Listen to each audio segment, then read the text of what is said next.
Isi surat lengkap penolakan Sirekap PDIP ke KPU.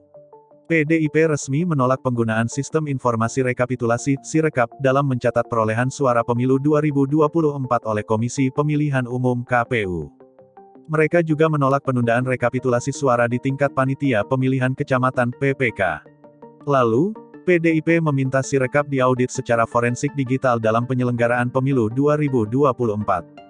Berkaitan dengan hal tersebut di atas, PDI Perjuangan sebagai partai politik peserta pemilu tahun 2024 menyampaikan surat pernyataan penolakan sebagai berikut. 1. Kegagalan Sirekap sebagai alat bantu dalam tahapan pemungutan dan penghitungan suara di TPS serta proses rekapitulasi hasil perolehan penghitungan suara di tingkat Panitia Pemilihan Kecamatan (PPK) adalah dua hal yang berbeda, sehingga penundaan tahapan rekapitulasi hasil perolehan penghitungan suara di tingkat PPK menjadi tidak relevan.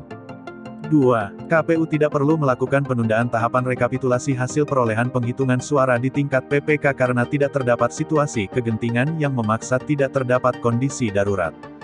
3. Permasalahan kegagalan SIREKAP sebagai alat bantu harus segera ditindaklanjuti dengan mengembalikan proses rekapitulasi hasil penghitungan suara manual berdasarkan sertifikat hasil penghitungan suara C.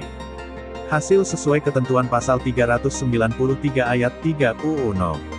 7 Tahun 2017 tentang Pemilihan Umum, rekapitulasi penghitungan suara dilakukan dengan membuka kotak suara tersegel untuk mengambil sampul yang berisi berita acara pemungutan suara dan sertifikat hasil penghitungan suara, kemudian kotak suara ditutup dan disegel kembali. 4.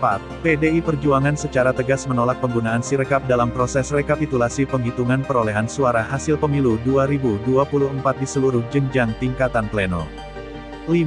Menolak sikap keputusan KPU yang menunda tahapan rekapitulasi hasil penghitungan perolehan suara di tingkat pleno PPK karena telah membuka celah kecurangan dalam tahapan rekapitulasi hasil penghitungan perolehan suara, serta melanggar asas kepastian hukum, efektivitas efisiensi dan akuntabilitas penyelenggaraan pemilu 2024. 6. Meminta audit forensik digital atas penggunaan alat bantu Sirekap dalam penyelenggaraan pemilu 2024, kemudian membuka hasil audit forensik tersebut kepada masyarakat publik sebagai bentuk pertanggungjawaban KPU dalam penyelenggaraan pemilu 2024.